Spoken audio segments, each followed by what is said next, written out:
Hello, welcome to my channel CNCR science and math concept. हम यहाँ पे question कर रहे हैं जेई एग्जाम के लिए। क्लास 12 फिजिक्स, टॉपिक है magnetism. The question says in an experiment electrons are accelerated from rest by applying 500 volt. Calculate the radius of the path if magnetic field is 100 millitesla is then applied.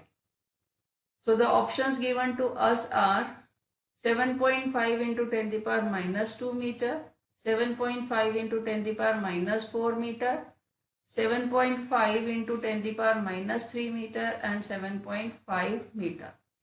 Now अब हमारे को दिया है कि जो potential apply किया है that is equals to 500 volt and magnetic field applied is 100 milli tesla, that is equals to 100 into 10 to the power minus 3 Tesla.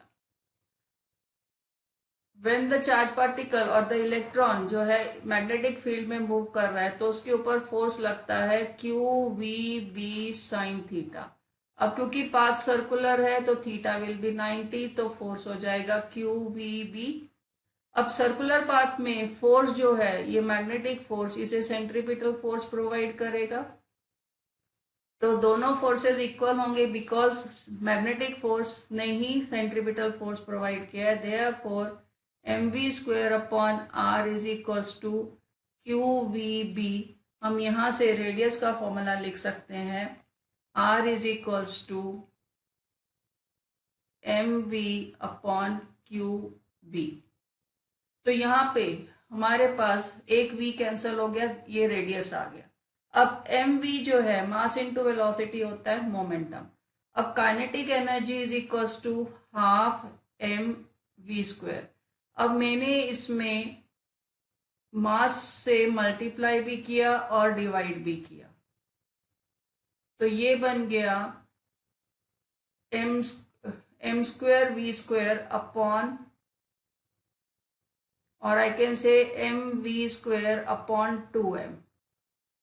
m into v momentum, तो we can say p square is equals to 2m और p की value आ गई 2me root. तो now we put this value in the formula for radius, तो radius का formula हो गया है under root 2me upon QB। अब क्योंकि एनर्जी पोटेंशियल से दी गई है तो जिसे हम लिख सकते हैं 2m, इलेक्ट्रॉन है तो eV अपॉन QB। अब चार्ज ऑफ इलेक्ट्रॉन है तो EV ना। अब हम इसमें यहाँ पे वैल्यूज डालते हैं, तो radius under root 2, mass of electron होता है 9.1 इंटू 10 की power minus 31, charge of electron होता है 1.6 इंटू 10 की power minus 19 coulomb, and potential applied is 500 volt, right? So multiplied by 500 divide by, again E is 1.6 into 10 the power minus 19 और magnetic field थी 100 milli Tesla minus 3। इसे अब हम calculation part आपके लिए छोड़ते हैं, तो इसमें हमारे पास आंसर आ रहा है 7.5 into 10 the power minus 4 metre. Now we go to the option. अब ऑप्शन में जाके चेक करते हैं कि ये वाली ऑप्शन किस में दी गई है। तो हम यहाँ देख रहे हैं that option B is giving us 7.5 into 10 the power minus 4 metre. Hence option B is the correct answer. That is all for this question. Keep watching my other videos for more challenging question and do subscribe my channel.